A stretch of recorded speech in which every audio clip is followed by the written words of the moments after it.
দর্শক আমন্ত্রণ জানাচ্ছি রাতের দীপ্ত সংবাদে। আপনাদের সঙ্গে এই মুহূর্তে আছে আমি রুবায়েত হাসান। আর শুরুতেই থাকছে প্রধান খবরের শিরোনাম।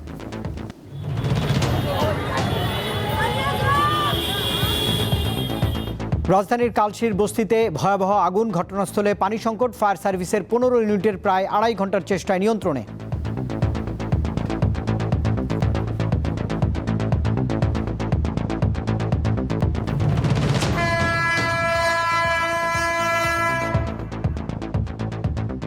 ঈদের ছুটি শুরু, বাড়ি ফিরছে ঢাকাবাসী। সময় মতো ট্রেন বাস ছেড়ে না যাওয়ায় ভোগান্তি, নৌপথে দুর্ঘটনা এড়াতে নানা পদক্ষেপ। যাত্রী সেবার যতগুলো উপকরণ থাকা দরকার সবগুলোই আমরা চেষ্টা করেছি আপনাদের সাথে পরিচিত করানোর জন্য। টাঙ্গাইলে রড বোঝাই ট্রাক উল্টে 15 জনের প্রাণহানি, আহত 6 জন। ঈদ উদযাপন করতে চট্টগ্রাম থেকে উত্তরবঙ্গে গ্রামের বাড়ি ফিরছিলেন সবাই।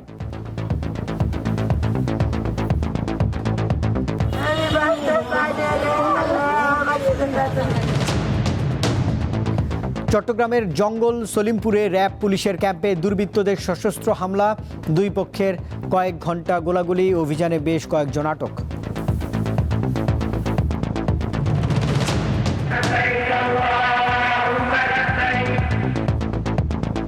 পবিত্র হজের আনুষ্ঠানিকতা শুরু, আজ মিনা প্রান্তরে এক হয়েছেন লাখ লাখ মুসল্লি। আগামীকাল সকালে সবাই যাবেন আরাফাতের ময়দানে।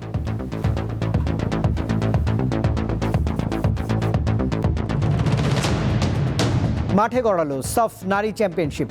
উদ্বোধনী ম্যাচে ভুটানকে 1-0 গোলে হারিয়েছে নেপাল। বাংলাদেশের ম্যাচ 28 মে, প্রতিপক্ষ মালদ্বীপ।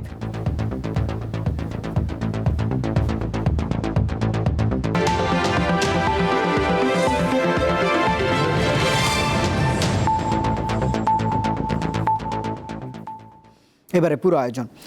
রাজধানীর মিরপুরে কালশি বস্তিতে ভয়াবহ অগ্নিকাণ্ডের ঘটনা ঘটেছে। প্রায় 2.5 ঘন্টার প্রচেষ্টায় আগুন নিয়ন্ত্রণে আনতে সক্ষম হয়েছে ফায়ার সার্ভিসের 15টি ইউনিট। দর্শক, ঘটনাস্থলে এই মুহূর্তে রয়েছেন সহকর্মী আলোয়ান খান, সরাসরি তিনি যোগ দিয়েছেন। আলোয়ান, আসলে জানতে চাই যে আগুনের কি পরিস্থিতি এই মুহূর্তে? পুরোপুরি নিয়ন্ত্রণে তো আসার খবর পাওয়া গেছে, সূত্রপাত কিভাবে হলো, কেউ হতাহত রয়েছে কিনা, ফায়ার সার্ভিস আসলে সবশেষ কি আপডেট জানিয়েছে? রুবায়েত, দেখতেই পাচ্ছেন এখনো ফ্লেমিং ধোঁয়া জ্বলছে, ধোঁয়া বের হচ্ছে। আগুন নিয়ন্ত্রণে এসেছে এরকমটা আমরা দেখতে পাচ্ছি, তবে ধোঁয়া এখন পর্যন্ত শেষ হয়নি, নিয়ন্ত্রণ আসেনি। আমি আমার পরিস্থিতিটা আমি দেখাতে চেষ্টা করছি কিভাবে ধোঁয়া একদম গ্রাস করে ফেলছে। এই ধোঁয়াটাকে নিয়ন্ত্রণে আনার চেষ্টা করছে ফায়ার সার্ভিস। এখানে যে বস্তিটায় আগুন লাগে সন্ধ্যা 7:23 আগুন লাগে। বস্তিবাসীর অভিযোগ যে কেউ একজন আগুন এখানে লাগিয়ে দিয়েছে। তবে আগুন লাগার এখনো প্রকৃত কারণ জানা যায়নি। ফায়ার সার্ভিসের তারা ব্রিফিং করবে, ব্রিফিং করার শেষে হয়তো তদন্ত করার সাপেক্ষে হয়তো বিস্তারিত আমরা জানতে পারবো। কিন্তু এই আগুন লাগার কারণে কিন্তু পুরো বস্তির ঘর বাড়ি যা ছিল, প্রায় 250 পরিবার, 250টি ঘর ছিল, সেই ঘরগুলো কিন্তু একদম পুড়ে ছাই হয়ে গেছে। পাশেই কিন্তু বেশ কিছু পুরাতন মালামালের দোকান ছিল, সেই দোকানও কিন্তু পুড়ে একদম ছাই হয়ে গেছে। প্রতিটি যে বাসী অথবা বাসিন্দা তারা কিন্তু দাবি করছে তাদের বিভিন্ন মালামাল ছিল, কোনো প্রকার মালামালাই কিন্তু তারা বের করতে পারেনি। তারা শুধু তাদের নিজের জীবনটি নিয়েই বের হয়ে গেছে। আমরা 10টা নাগাদ ফায়ার সার্ভিসের তৎপরতায় দেখেছি যে ফায়ার সার্ভিস আগুন নিয়ন্ত্রণে এনেছে, কিন্তু এখনো বিভিন্ন জায়গায় ধোঁয়া জ্বলছে, ধোঁয়া বের হচ্ছে, এরকমটা আমরা দেখতে পাচ্ছি। এখনও কিন্তু ধোঁয়া বের হচ্ছে, প্রচণ্ড পরিমাণে ধোঁয়া বের হচ্ছে। ফায়ার সার্ভিসে কাজ করে যাচ্ছে। এবং আমরা যদি ক্ষয়ক্ষতির পরিমাণ বলি, এখানে বস্তিবাসীরা কুরবানি দেওয়ার জন্য একটি গরু এনেছিল, যে আগামী কুরবানির ঈদে উনি গরুটি এখানে কুরবানি করবেন। সেই গরুটিও কিন্তু এখানে পুড়ে ছাই হয়ে গেছে, এমনটি তথ্য দিয়েছে এখানের বস্তিবাসীরা। এবং প্রতিটা বস্তিবাসীর কিন্তু বিভিন্ন যে মালামাল ছিল সেই মালামাল কিন্তু পরিমাণ কিন্তু কারো লাখ টাকার মালামাল ছিল বলেও কিন্তু এখানের বস্তিবাসীরা আমাদেরকে জানিয়েছে। সেই মালামাল কিন্তু তারা বের করতে পারেনি। এবং আমরা আমরা আমরা আপনারা দেখতে পাচ্ছেন যে ফায়ার সার্ভিস চেষ্টা করছে যে ধোঁয়াগুলো আসলে নিয়ন্ত্রণ করার জন্য। সেই ধোঁয়া নিয়ন্ত্রণ করলে আমরা পুরোপুরি এই আগুন আসলে নিয়ন্ত্রণে এসেছে এরকমটাই বলতে পারবো। এই ছিল রুবাইত সর্বশেষ বস্তি থেকে। নিশ্চয়ই রাজধানীর কালশির যে আগুনের ঘটনা সেখান থেকে সবশেষ আপডেট এই সহকর্মী জানাচ্ছেন। পবিত্র ঈদ উল আজহা উপলক্ষে রাজধানী থেকে রেল ও সড়ক পথে যাত্রীর চাপ বেড়ে চলেছে। আজ দিনভর কমলাপুর রেল স্টেশন এবং বাস টার্মিনালগুলোতে ছিল যাত্রীদের উপচে পড়া ভিড়। তবে সময় মতো ট্রেন ও বাস না ছাড়ার কারণে ভোগান্তিতে পড়েছেন অনেকেই। সোমবার শুরু হয়েছে ঈদের টানা 7 দিনের ছুটি। ফাঁকা হয়ে যাচ্ছে রাজধানীর রাস্তাঘাট, কিন্তু সকাল থেকে ভিড় বাড়তে থাকে কমলাপুর রেল স্টেশনে। আপনজনদের সাথে ঈদের খুশি ভাগ করার পাশাপাশি নির্ভার সময় কাটাতে নগরবাসী যাচ্ছেন সে করে। সকালে 2টি ট্রেন কিছুটা দেরিতে ছেড়েছে। পরে রংপুর এক্সপ্রেস প্রায় 1.5 ঘন্টা পর কমলাপুর ছাড়ে। ফলে ভোগান্তিতে পড়েন যাত্রীরা। কিন্তু ঈদের খুশির কাছে যেন তাদের এই কষ্ট কিছুই না। দাদি আছে, গরমে ভাল লাগে না। ওইখানের মজাটা হচ্ছে ওইখানে সবার সঙ্গে খেলতে পারি, ঢাকায় তো খেলতে পারি না। তেমন রেলপথ তুলনামূলক নিরাপদ হওয়ায় ট্রেন যাত্রায় মানুষের আগ্রহ বেশি। সেই দিক বিবেচনা করে টিকিট, বগির পরিচ্ছন্নতা এবং সময়মতো যাত্রার বিষয়ে নজরদারি প্রয়োজন বলে মনে করেন যাত্রীরা। আমি যখন রেগুলারলি ট্রেনে যাই, ট্রেনের একটা সিটও ফাঁকা থাকে না, বরঞ্চ আমরা যেই বগিগুলার কানেকশনগুলো দেখি ওখানে অসংখ্য লোক দাঁড়ায় থাকে। তাহলে একটা ট্রেন এত লস করে কিভাবে প্রতি বছর? এই জিনিসগুলোকে আসলে আইডেন্টিফাই করতে হবে। আমাদের মনে হয় যে সদিচ্ছা হয়তো বা আছে, কিন্তু আমাদের ব্যুরোক্রেসির কারণে বা অন্য কোনো আনসিন প্রবলেমের কারণে আমরা রেজুলেশন আসতে পারতেছি না। রেলওয়ে কর্তৃপক্ষ জানায় এবার ঈদে নারীদের জন্য বিশেষ বগি চালু রয়েছে। আর ছাদে যাতে কেউ উঠতে না পারে সে ব্যাপারে সংশ্লিষ্টরা সতর্ক রয়েছে। মহিলাদের জন্য স্পেশাল ঈদ উপলক্ষে মহিলাদের মহামান্য হাইকোর্ট যে নির্দেশনা দিছে সেই নির্দেশনা আমরা পাইছি। আমরা আজকে 2টি ট্রেনে মহিলাদের জন্য 2টি কোচ রেখেছি। একটা জয়ন্তিকা এক্সপ্রেস ঢাকা থেকে সিলেট যাবে, সেটায় মহিলাদের জন্য একটা কোচ দেওয়া হয়েছে। আর একটা ঢাকা চিটাগাং রোডে সোনার বাংলা যে এক্সপ্রেসটা চলে সেটি মহিলাদের জন্য একটা এক্সপ্রেস কোচ দিয়েছি আমরা। এদিকে রাজধানীর বিভিন্ন বাস টার্মিনালে সকাল থেকে যাত্রীর চাপ বাড়তে থাকে। অনেক বাস সময়মতো যাত্রা করতে না পারায় সমস্যায় পড়েন যাত্রীরা। প্রায় 1.5 ঘন্টা ধরে দাঁড়িয়ে আছি, এখন টিকিট এখনো ছাড়ছে না। গাড়ি আসলে পরে টিকিট ছাড়বে বলছে, গাড়ি এখনো রাস্তায় আছে। যখন বাস আসবে তখন তারা টিকিট দিচ্ছে, এর আগে টিকিট দিচ্ছে না। তো ওদের নাকি বাস সংকট, তো এই জন্য টিকিট দিচ্ছে না, এখনো 3 ঘন্টা যাবত দাঁড়িয়ে আছে। যাত্রী হয়রানি ও অতিরিক্ত ভাড়া আদায় বন্ধে সার্বিক পরিস্থিতির উপর নজর রাখছে সংশ্লিষ্ট মন্ত্রণালয়। লাবণী গুহ, দীপ্ত সংবাদ, ঢাকা। সদরঘাট থেকেও নির্বিঘ্নে বিভিন্ন গন্তব্যে যাচ্ছেন নৌ রুটের যাত্রীরা। দুর্ঘটনা এড়াতে ট্রলারে কোনো যাত্রী উঠতে দেওয়া হচ্ছে না বলে জানিয়েছেন নৌ পরিবহন প্রতিমন্ত্রী রাজীব আহসান। জানিয়েছেন সবাই যাতে নিরাপদে বাড়ি পৌঁছতে পারে সেই জন্য নেওয়া হয়েছে সব ধরনের ব্যবস্থা। বৈরী আবহাওয়া কিংবা মুষলধারে বৃষ্টি কোনো কিছুই থামাতে পারছে না ঘরমুখো এসব মানুষদের। সোমবার সকাল থেকেই রাজধানী সহ দেশের বিভিন্ন অঞ্চলে বৃষ্টি হয়েছে, তাই পলিথিন মাথায় দিয়ে কিংবা ভিজে একাকার হয়েই লঞ্চের ডেকে চড়ে বসেছেন যাত্রীরা। আমি নানি বাড়ি সবার সাথে ঈদ করতে যাচ্ছি। আবহাওয়া থাকুক না কেন, আমরা তো বাড়িতে যাওয়ার উদ্দেশ্যেই বাড়িতে যাবই। আবহাওয়া আল্লাহর উপরে ভরসা, ঠিক আছে? আল্লাহ যদি না মারে মানুষ তো মারতে পারবে না। আমাদের লঞ্চে যাতায়াত করতে খুবই ভালো হয়, এর জন্যই যাই। সন্ধ্যায় সদরঘাট টার্মিনাল পরিদর্শনে আসেন নৌ পরিবহন প্রতিমন্ত্রী, জানান দুর্ঘটনা রোধে ব্যবস্থা নেওয়া হয়েছে। যাত্রী সেবার যতগুলো উপকরণ থাকা দরকার সবগুলোই আমরা চেষ্টা করেছি আপনাদের সাথে পরিচিত করানোর জন্য। যাত্রীদেরকে অনুরোধ করছি যে আপনারা অতিরিক্ত যাত্রী হয়ে কোনো জাহাজে বাড়ি যাওয়ার চেষ্টা করবেন না। আমাদের রেস্কিউ টিম সব জায়গায় আছে, এখানেও দেখবেন সকল জায়গায় প্রত্যেকটি জাহাজের সাথে আমাদের কানেকশন আছে। যাত্রীদের নিরাপত্তা এবং যে কোনো অনাকাঙ্ক্ষিত ঘটনা এড়াতে সদরঘাটে কন্ট্রোল রুম স্থাপন করেছে BIWTA। পাশাপাশি পল্টনগুলো রাখা হয়েছে হকার মুক্ত। বৈরী আবহাওয়া উপেক্ষা করে প্রিয়জনের উষ্ণ সান্নিধ্য পেতে ঘরে ফিরছে শহুরে যান্ত্রিক মানুষ। সড়ক পথে কিংবা নৌপথে সকলের এবারের ঈদযাত্রায় ছুঁয়ে থাকুক স্বস্তি, হোক নিরাপদের, এমনটাই চাওয়া সকলের। স্বস্তিকা সিংহ, দীপ্ত সংবাদ, ঢাকা। টাঙ্গাইলের কালিহাতী উপজেলায় রড বোঝাই একটি ট্রাক উল্টে 15 জনের প্রাণ গেছে। আহত হয়েছেন আরও 6 জন। নিহত 13 জনের বাড়ি নওগাঁর মান্দা উপজেলায়। ট্রাকটি চট্টগ্রাম থেকে উত্তরবঙ্গের দিকে যাচ্ছিল। আহত ও নিহতরা ঈদ উদযাপন করতে গ্রামের বাড়ি ফিরছিলেন। রবিবার দিবাগত রাত আনুমানিক 4টা যমুনা সেতুর পূর্ব প্রান্তের সংযোগ সড়কের সরাতাইল এলাকা। হঠাৎ সড়ক থেকে ছিটকে পাশে পড়ে রডবাহী এই ট্রাক। এর নিচে চাপা পড়েন যাত্রীরা। ঘটনাস্থলে প্রাণ হারান 15 জন। বাকি যাত্রীরা আহত হন। তাদেরকে উদ্ধার করে স্থানীয়রা। 3:30-4:30 মতো ঘটনাটা ঘটছে। একটা শব্দ আইলো, তাই ভাবতে শুনলাম। একজন সিটে পড়ে গেছে, একজন আটকে রয়েছে, আর গাড়ি উল্টে নিচে মানুষ তলে পড়ে রয়েছে। মাঞ্জা ভাঙছে, পা ভাঙছে, এইরকম অবস্থা।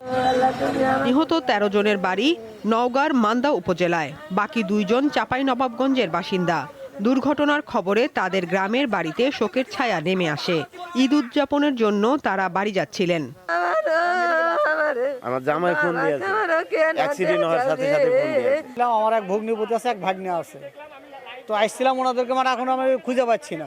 যে বাসা আছে তাই বললো গাড়ি ব্রেক মারছে, আর ভক করে যে গাড়িটা কি করছে, ব্রেক মারতে চুদনে সহ্য করতে পারেনি, গাড়িটা উল্টে দিয়েছে। পুলিশ জানিয়েছে ট্রাকটির যাত্রীরা ছিলেন ক্ষুদ্র ব্যবসায়ী ও শ্রমজীবী। কম ভাড়ায় গন্তব্যে যাওয়ার জন্য তারা রডবাহী ট্রাকে উঠেছিলেন।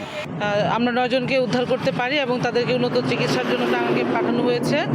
আর 15 জন লাশ আমরা মর্গে পাঠিয়েছি। আমরা চেষ্টা করছি তাদের পরিবারের সাথে যোগাযোগ করার। আহতদের চিকিৎসার জন্য 15,000 টাকা এবং নিহতদের পরিবারকে 30,000 টাকা করে দেয়ার ঘোষণা দিয়েছে জেলা প্রশাসন। সাদিয়া চৌধুরী, দীপ্ত, বার্তা কক্ষ। রাজধানীর পশুর হাটে এখন ক্রেতাদের উপচে পড়া ভিড়। ঈদ ঘনিয়ে আসায় বেড়েছে বেচা বিক্রি, তবে দাম বেশি। হাটে নিরাপত্তা এবং আশপাশের যানজট নিরসনে আইনশৃঙ্খলা রক্ষাকারী বাহিনীর সঙ্গে সমন্বয় করে কাজ করছে সিটি কর্পোরেশন। কোরবানির ঈদের আর বাকি মাত্র 2 দিন। দ্রুত কিনতে হবে পছন্দের পশু, তাই বিভিন্ন পশুর হাটে ছুটছেন রাজধানীর মানুষ। এটি গাবতলীর হাট, যা সোমবার সকাল থেকে ক্রেতা বিক্রেতার পদচারণায় মুখর হয়ে ওঠে। চলে দর কষাকষি। দেখা মিলছে বাহারি সাজে সাজানো পশুর কেনাবেচার পাশাপাশি এই হাট অনেকের কাছে আনন্দেরও এক আয়োজন। অনেকে আসছেন পরিবার পরিজন নিয়ে। আমাদের অনেকগুলো গরুই পছন্দ হয়েছে, ছবি তুলে নিয়ে গেছি। এখন দেখি বাসায় জানে আজকে রাতের মধ্যেও কিনতে পারি, অথবা কালকে বা পরশু আমরা যত শীঘ্রই সম্ভব কেনার চেষ্টা করব। আমাদের বাজারের আয়তে আছে, এখনো মিল হয় নাই, তাই ইনশাল্লাহ যদি হয়ে যায় তা আমরা টাকা দিয়ে নিয়ে যাব। সবে মাত্র ঢুকলাম, গরু দেখতেছি। ইনশাল্লাহ আশা করি আল্লাহ বাজেটের মধ্যে একটা ব্যবস্থা করে দিবে। তো দেখতেছি, শুরু করলাম, এখান থেকে শুরু করছি। আরও হয়তো দেখবো, আমাদের সামর্থ্যের মধ্যে যেটা হয় আমরা ওটা করব।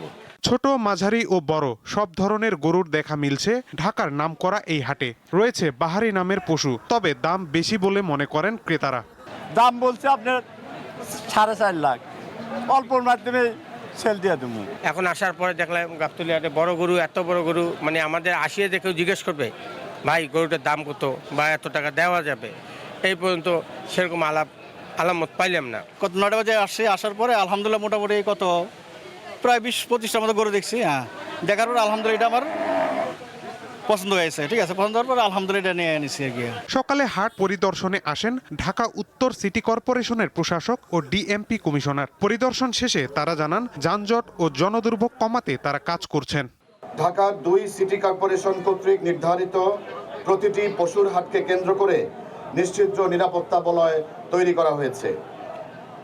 প্রতিটি হাটে দৃশ্যমান পুলিশ উপস্থিতি সহ একটি করে সাব কন্ট্রোল রুম ও ওয়াচ টাওয়ার স্থাপন করা হয়েছে।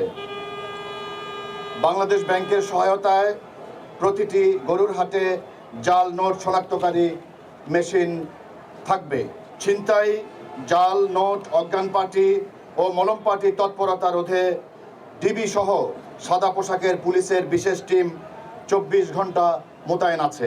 ক্রেতা বিক্রেতার নিরাপত্তা নিশ্চিত করতে গাবতলী সহ রাজধানীর বিভিন্ন হাটে আইন শৃঙ্খলা রক্ষাকারী বাহিনীর তৎপরতা বাড়ানো হয়েছে। রয়েছে সিসিটিভি ক্যামেরার নজরদারি। মাহিদুর রহমান, দীপ্ত সংবাদ, ঢাকা। চট্টগ্রামের জঙ্গল সলিমপুরে দুর্বৃত্তরা সশস্ত্র হামলা চালিয়ে র্যাব ও পুলিশের ক্যাম্প গুড়িয়ে দিয়েছে। কয়েক জায়গায় রাস্তাও কেটে ফেলেছে তারা। গতরাতে এই ঘটনা ঘটে। যৌথ বাহিনীর সঙ্গে কয়েক ঘন্টা সন্ত্রাসীদের গোলাগুলির ঘটনাও ঘটেছে। আটক করা হয়েছে কয়েকজনকে।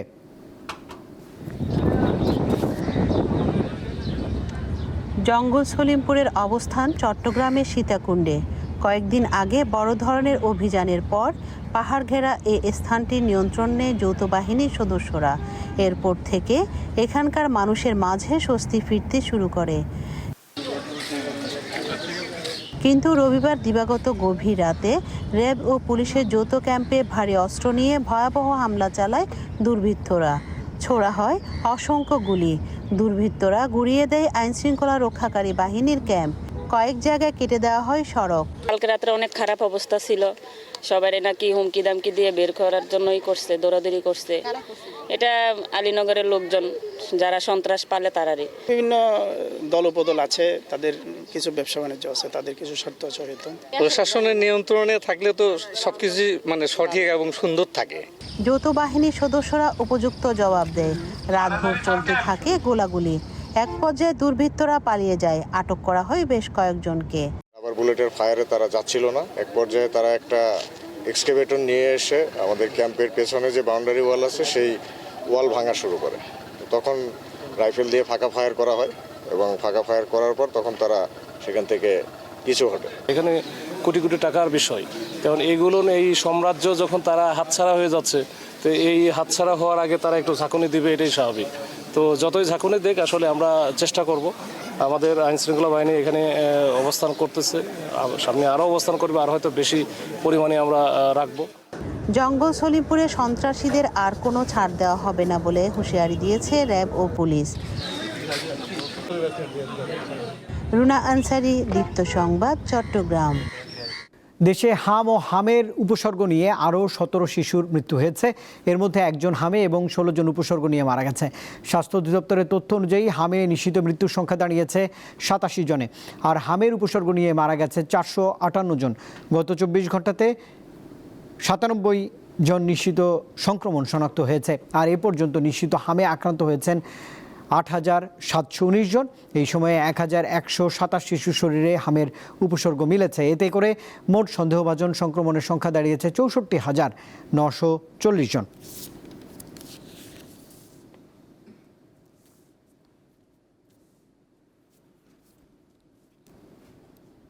এদিকে দেশে এখন পর্যন্ত 2 কোটিরও বেশি শিশুকে হামের টিকা দেওয়া হয়েছে। যে 18টি উপজেলায় প্রথম ধাপে টিকা দেওয়া হয়েছিল, সেখানে হামের সংক্রমণের হার প্রায় শূন্যের কোটায় নেমে এসেছে বলে জানিয়েছেন স্বাস্থ্যমন্ত্রী সরদার মোহাম্মদ শাকত হোসেন।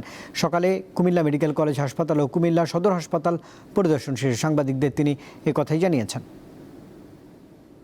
আমরা 122% অ্যাচিভ করেছি, মোর দেন দ্য টার্গেট।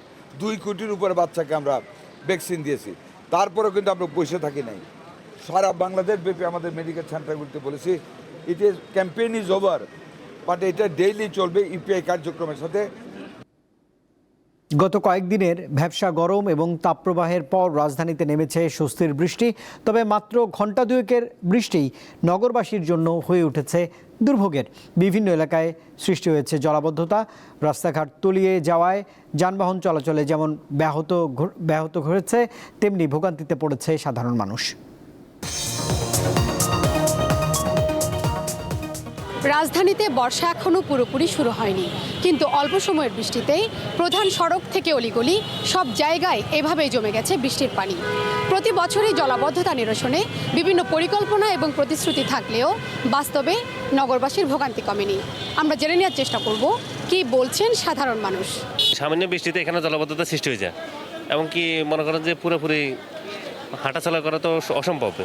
বাথরুমে যে পানিটা আছে না, সেই পানিটা একদম মনে করো গন্ধ, আর এটা একটু পানি লাগলে চুলকায়। কি আর অসুবিধা হবে, ঈদের সামনে কেনাকাটা মানুষ করতে আসতেছে, ঠিকভাবে করতে পারতেছে না কেনাকাটা।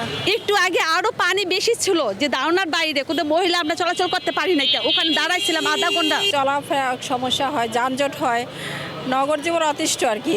এই যে মহিলা এগুলো কেডা ফেলাইছে, আপনারা আমার মতো লোক ফেলাইছে। আগে হেরা নিজেরা সচেতন হইতেইব। এখানে যে সোয়ারের লাইনটা, এখানে 2টা লাইন আছে, একটা তো আপনার পরিষ্কার করে না, আর পরিষ্কার করলেও আপনার ওই যেখানে ময়লা ওখানে ধুয়ে ওরা চলে যায়, আবার ওটাই টাঙ্কিতে ঢুকে। প্রতি বর্ষায় একই চিত্র, জমে থাকা বৃষ্টির পানি, ঘন্টার পর ঘন্টা যানজট এবং সীমাহীন ভোগান্তি। জলাবদ্ধতা এখন শুধুমাত্র সাময়িক কোনো ভোগান্তি নয়, বরং এটি রাজধানীবাসীর দীর্ঘদিনের একটি সংকটের কারণ হয়ে দাঁড়িয়েছে। এই সমস্যার সমাধানে টেকসই এবং কার্যকর পদক্ষেপ নেওয়া না হলে আগামী বর্ষায় এই সংকট আরও ভয়াবহ আকার ধারণ করবে বলে আশঙ্কা করছেন রাজধানীবাসী। শিউলি শবনম, দীপ্ত সংবাদ, ঢাকা।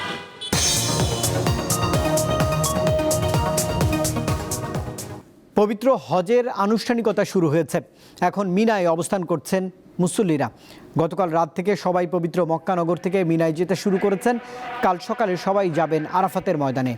এবার সৌদি আরবের বাইরে থেকে 15 লাখের বেশি হজযাত্রী দেশটিতে পৌঁছেছে। ইরান যুদ্ধের একটি ভঙ্গুর যুদ্ধবিরতি এবং আঞ্চলিক উত্তেজনা ও অনিশ্চয়তার মধ্যেই আল্লাহর দরবারে হাজিরা দিতে দলে দলে ছুটে গিয়েছেন মুসলমানরা।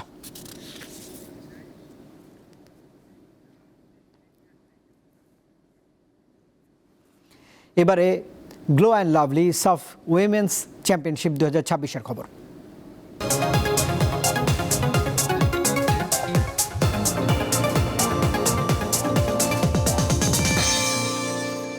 অষ্টম সাফ নারী চ্যাম্পিয়নশিপে বাংলাদেশের প্রথম ম্যাচ 28 মে মালদ্বীপের বিপক্ষে। টুর্নামেন্টের শুরুর ঠিক আগ মুহূর্তে বাংলাদেশ শিবিরে বড় চমক। হ্যাট্রিক মিশনে আফিদার জায়গায় বাংলাদেশ দলের নেতৃত্ব দেবেন মারিয়া মান্ডা। বাংলাদেশ 2024 সালে নারী সাফ চ্যাম্পিয়নশিপে মুকুট ধরে রাখার কঠিন কাজটি করেছিল পিটার বাটলারের তত্ত্বাবধানে। আবারও সেই কঠিন পরীক্ষা দিতে হবে জাতীয় নারী ফুটবল দলের এই কোচকে। এতদিন অধিনায়ক হিসাবে নিয়মিত ছিলেন আফিদা খন্দকার, তার জায়গায় হাজির হলেন মারিয়া মান্ডা। হ্যাট্রিক শিরোপা জয়ের মিশনে নেতৃত্ব দেবেন তিনি। এবারের আসরে 6টি দেশ অংশ নিচ্ছে। ভারত আয়োজক হওয়ায় খেলছে না পাকিস্তান। তারপরও দক্ষিণ এশিয়া নারী ফুটবলের সবচেয়ে বড় এই আসর ঘিরে আগ্রহের কমতি নেই। বাংলাদেশের জন্য এবারের আসরটি ভিন্ন মাত্রার গুরুত্ব বহন করছে। 2022 ও 24 সালে টানা দুবারের চ্যাম্পিয়নদের এবার ইতিহাস গড়ার হাতছানি। নিজেদের আধিপত্য আরও দৃঢ় করতে প্রস্তুত সাবিনা মাসুরাদের উত্তরসূরিরা। নতুন প্রজন্মের সৌরভী অর্পিতাদের পাশাপাশি অভিজ্ঞ ঋতুপর্ণা আফিদা, মনিকা, শামসুন নাহাদের নিয়ে স্বপ্ন দেখছে জাতি। থাইল্যান্ডে 2 সপ্তাহের অনুশীলনের পাশাপাশি স্থানীয় 2টি ক্লাবের বিপক্ষে 2টি প্রস্তুতি ম্যাচ খেলে পিটারের শিষ্যরা। তাতে নিজেদের প্রস্তুতিও বেশ ভালোভাবে সেরে নিয়েছে দলটি। খেলোয়াড়দের মধ্যেও রয়েছে দারুণ আত্মবিশ্বাস। এই অঞ্চলে একসময় যেখানে ভারত ও নেপালের আধিপত্য ছিল স্পষ্ট, সেখানে এখন বাংলাদেশের নাম সবচেয়ে বেশি উচ্চারিত হয়। ধারাবাহিক সাফল্য মেয়েদের আত্মবিশ্বাস বাড়িয়েছে। বাংলাদেশের প্রথম ম্যাচ 28 মে মালদ্বীপের বিপক্ষে। গ্রুপের শেষ ম্যাচ 31 মে স্বাগতিক ভারতের সঙ্গে। মোহাম্মদ হাসিব, দীপ্ত স্পোর্টস। দর্শক, এই খবরের সঙ্গে শেষ করছি রাতের দীপ্ত সংবাদ। শেষ করার আগে প্রধান খবরের শিরোনাম জানাবো আরেকবার।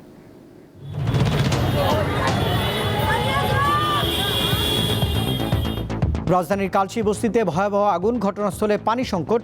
ফায়ার সার্ভিসের 15 ইউনিটের প্রায় 2.5 ঘন্টার প্রচেষ্টায় নিয়ন্ত্রণে।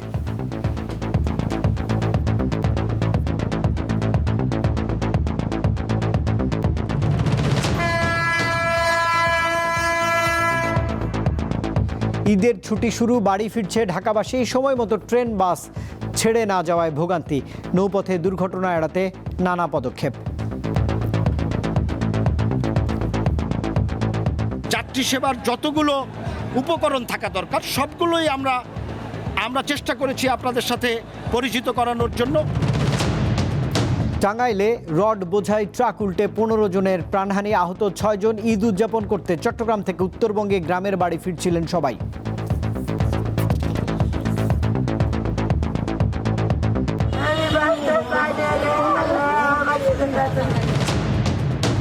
চট্টগ্রামের জঙ্গল সলিমপুরে র্যাব পুলিশের ক্যাম্পে দুর্বৃত্তদের সশস্ত্র হামলা, দুপক্ষের কয়েক ঘন্টা গোলাগুলি। অভিযানে বেশ কয়েকজন আটক।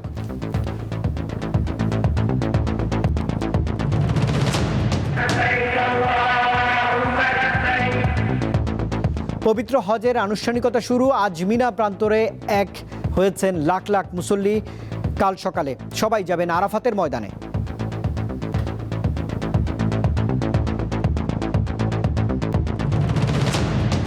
মাঠে গড়িয়েছে সাফ নারী চ্যাম্পিয়নশিপ। উদ্বোধনী ম্যাচে ভুটানকে 1-0 গোলে হারিয়েছে নেপাল। বাংলাদেশের ম্যাচ 28 মে, প্রতিপক্ষ মালদ্বীপ।